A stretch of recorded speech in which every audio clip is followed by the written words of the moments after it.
Hello everyone and welcome back. Today in this video we have a new car and a new device. You might have noticed that I've been using different scan tools in my videos and you were always asking me questions about the updates and how much should we pay for the update for that device? What is the coverage like? Is this scan tool covering some other devices and modules as well? That's why today we have this scan tool which is from Thinkcar.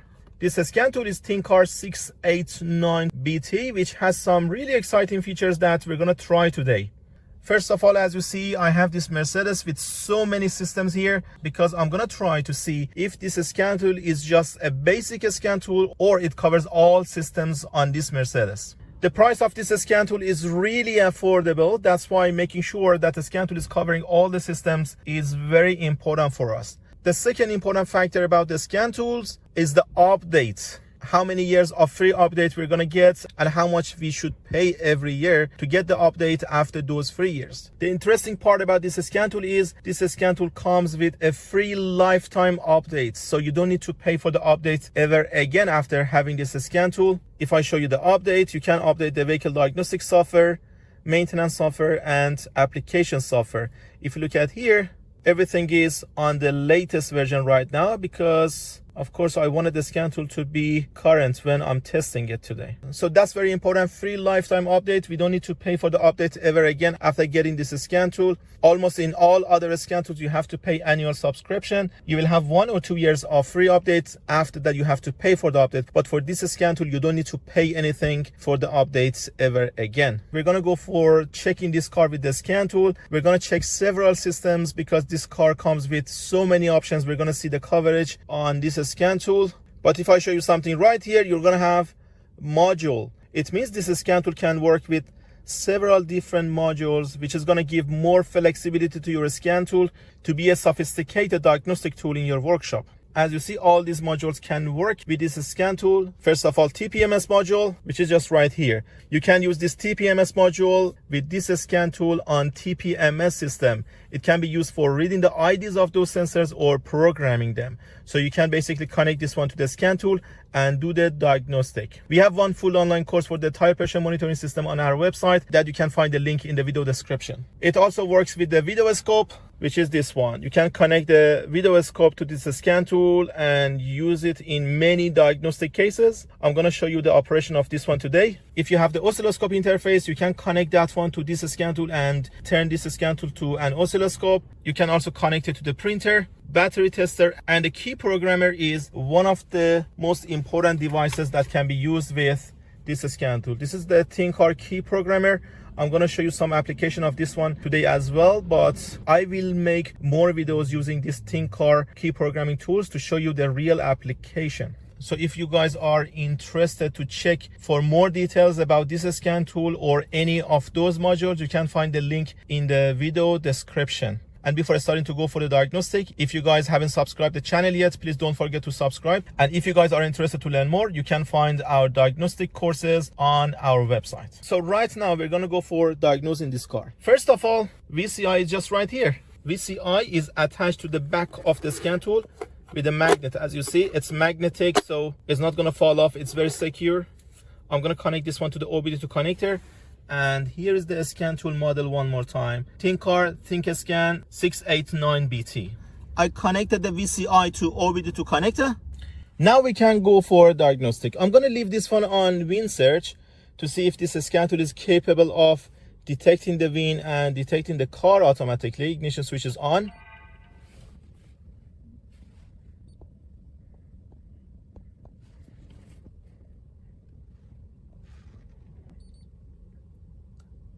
All right, everything is detected for us. Now we have all the systems in here, all the systems that can be installed on this car. You see so many systems we have on this car. First of all, you can go for the system scan to scan all the systems, or you can go for smart scan. Let's go for the smart scan and see what we are gonna get. So scan tool is basically checking the fault code on each single system. So right now you can see if there's any fault code in any of those systems. You can see if a scan tool is covering those systems or not. So far we have one fault code here. There is another fault code right here. If we go down, another fault code on audio system. As you see, the scan tool is covering all of them, but we're gonna wait for everything to finish, for this one to reach 200%. All right, my friends, as you see, we have already scanned all the systems. 39 systems found. A scan tool is covering 39 systems. We're gonna try some of them after this step, and 6 fault codes have been detected. We have this fault code for fuel pump, this one for Parktronic, audio system, electric seat adjustment, normalization of up and down steering column adjustment is missing. This car has an issue on the electric steering column adjustment system. One of the sensors on that system is broken. That's why the system is not working. The normalization of this system is not going to work because that position sensor is not working. We have to replace it. This one is asking for calibration, which is missing, but we cannot perform the calibration before replacing that switch. We are on the process to fix that issue. I'm going to make a video as soon as we got the part and when we are doing it. As you see, the position sensor of the actuator motor for steering column up and down adjustment has a malfunction. The signal is not present. This is exactly what I was referring to. So we have 3 fault codes in here: engine, electronic, selector module, transmission, suspension, ESP, intelligent radar, multifunction camera, electronic ignition lock, keyless steering column, emergency tension in retractors, front signal acquisition, rear signal acquisition, SRS, central gateway, and many more systems. As you see, they have all scanned by this scan tool and they are ticked as green. It means the scan tool is covering all of them.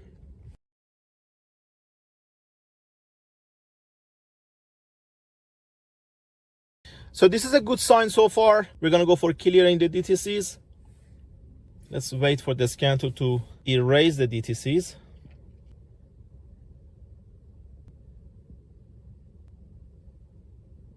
Codes are erased right now. There is no code, but of course, as soon as we try to operate the steering column adjuster, fault codes are going to get back because that position switch is gone bad.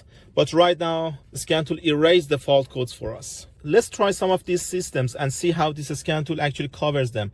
Let's go for the engine control module first. Ignition switch is on. So as usual, we have the options for reading and erasing the DTCs, live data, actuator test, special function, variant coding, setting changeover, and coding backup. These items are all covered by this scan tool. If we go for the live data, you can select the live data based on any of this situation that you want. For example, if we go for the high pressure control, we're going to have all these items. I select all. The first one is the fuel temperature sensor, engine speed, which is 0 right now. I'm going to start the engine in a second. Rail pressure and total actuation angle of quantity control valve, because on the high pressure side we have a rail pressure sensor to monitor the rail pressure, and then we have a quantity control valve or fuel pressure regulator. Let's start the engine. So engine is running. We are getting the live data from the engine speed, and rail pressure already changed, as you see, and the actuation angle of the valve is changing as well. This is exactly how ECM is controlling that valve to control the fuel rail pressure. If you go for electronic accelerator, I'm gonna just select some of them. Accelerator pedal 1, throttle position sensor 1, and sensor 2 for each one of them. Right now we are reading the signals from the sensor 1 and sensor 2 from the pedal and the throttle body. This one is the sensor 1 of the pedal. This one is the sensor 2 of the pedal. Same story here, throttle position sensor 1 and throttle position sensor 2. If you have watched other videos that we have on the channel, I have already explained on those videos how to diagnose the sensors inside the pedal or inside the throttle body. Normally those 2 sensors inside the pedal, they're going to give us increasing signals. So it means right now if I press the pedal, signal from the sensor 1 and sensor 2 are going to be increasing, but one of them is going to be half of the other one. If you look at number 1, it's giving us almost 0.3, sensor 2 is giving us 0.17, and if I accelerate, you see the signal of those items are increasing. Sensor 1 is going to be twice as sensor 2, and these are the signal for throttle position sensor 1 and sensor 2. You can read the values here and you can use the graph as well. We are getting 4 graphs.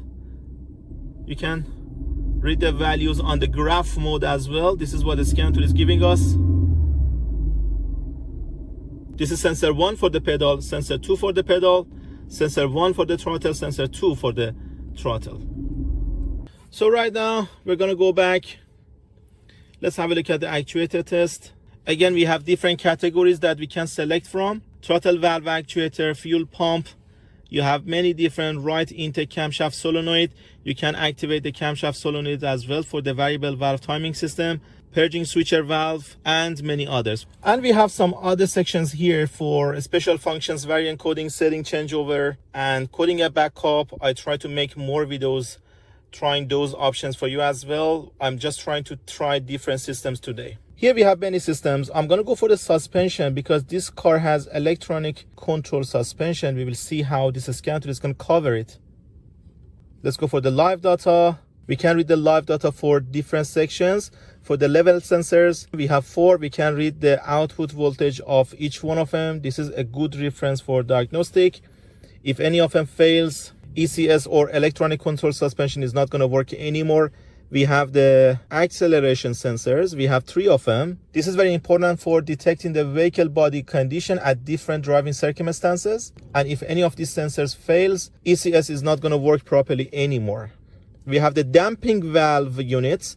These are basically the damping valves that we have on the shocks. They are for adjusting the damping force on each shock. We have 4 shocks, so we have 4 damping valves. They are all in normal condition too. If we go for the actuator test is going to cover the damping valve units that we have on the shocks. If ECS is not working properly and you want to try the damping valves, you can test them from here. And this is of course the LED of the system. Now I'm going to try another system on body electrical system, driver electric seat adjustment. We have 2 options, one for the passenger, one for the driver. I'm going to go for the driver side. So right now we are connected to the driver side power seat. We have the live data to check the current condition, seat adjustment, current seat position, normalizing position of the seat, and some other live data that we can use. For example, current seat position, if I select all, is going to show us the actual value for each position. And if I change some of them, look at here, the value of the seat height. I'm going to adjust it from here and look at the values. You see the values are changing. Seat is changing the position as well. This shows that the scan tool can read the value for us. If we go for the special functions, I have the options for the type, teaching process, activate function, easy entry access, and seat adjustment. For easy entry exit, this is the function that is going to move the seat back when you turn the ignition switch off and open the door. And when you get in the car and turn the ignition switch on, seat is going to move forward. This is called easy entry exit. So this is actually one of the functions that normally car owners really like. If that function is not working, you can activate it from here. You see the easy entry feature has been deactivated by an accident. Do you want to reactivate the easy feature? Yes. Was reactivated and is going to work right now as normal. And the teaching process, we have normalization and adaptation, and separate normalization of a steering column. The steering column normalization on this car is not going to work right now because the position switch is gone bad. That's exactly what I told you at the beginning. Normalization and adaptation is going to normalize the seat. The seat is automatically moved to all mechanical stop. So you got to be careful. You should not be sitting right here. If you press OK, seat is going to move all the way to all positions. It's very risky to sit here because seat is going to move back and forth. So you shouldn't be sitting here. If you press OK, procedure will start. I'm going to press OK and we will see how it works.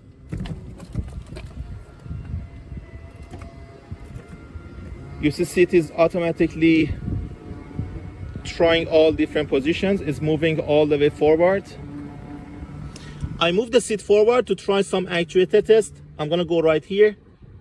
You can try all different actuators. If I go for the first one, yes, using these 2 options, you can actually move the seat forward or backward. I'm gonna move it backward right now. As you see, seat is moving backward. So this was from the power seat.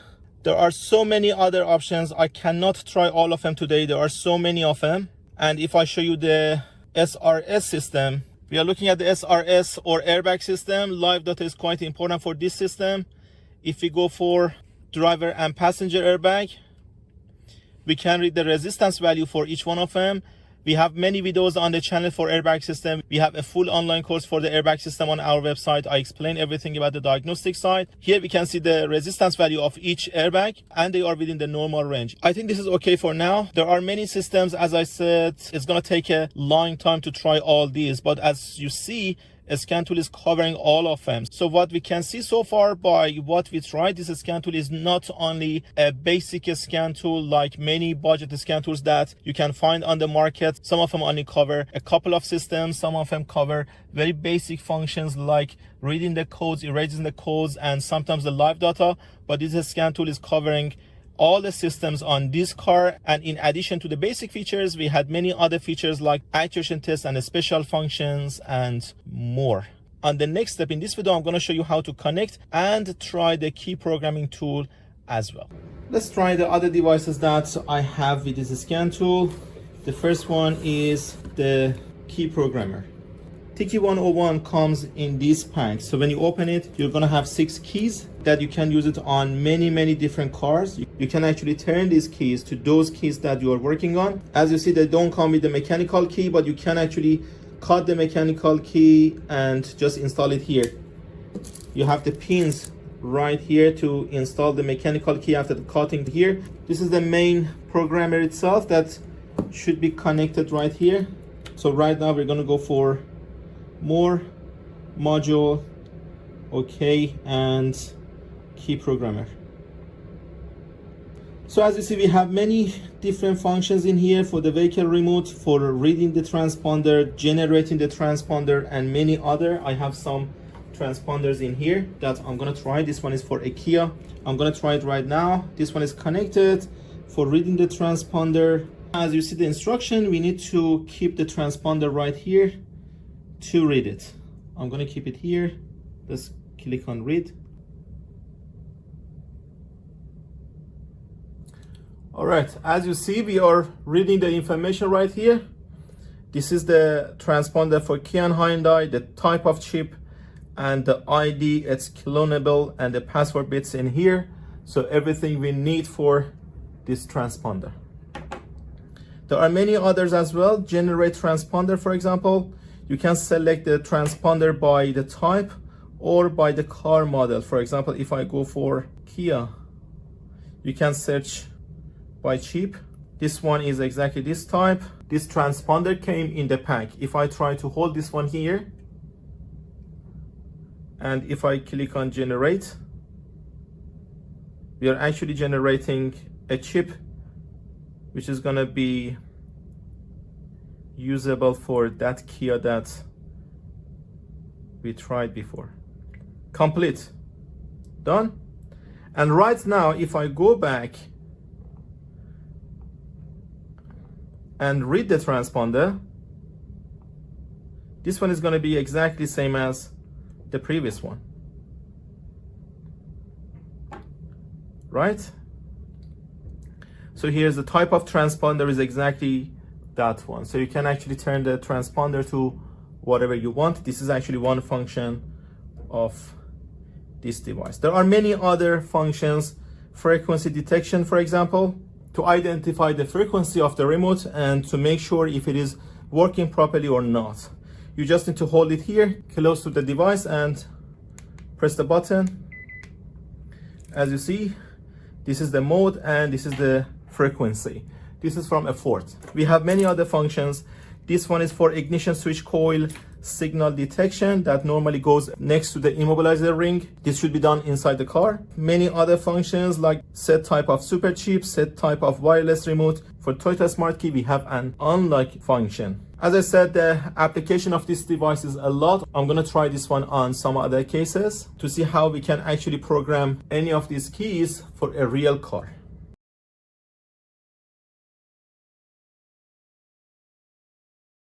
For the Videoscope, we have the option in here, and this is the device. We need to connect it first through the USB port. It's already connected. As you see, Videoscope is on. We can adjust the light like this.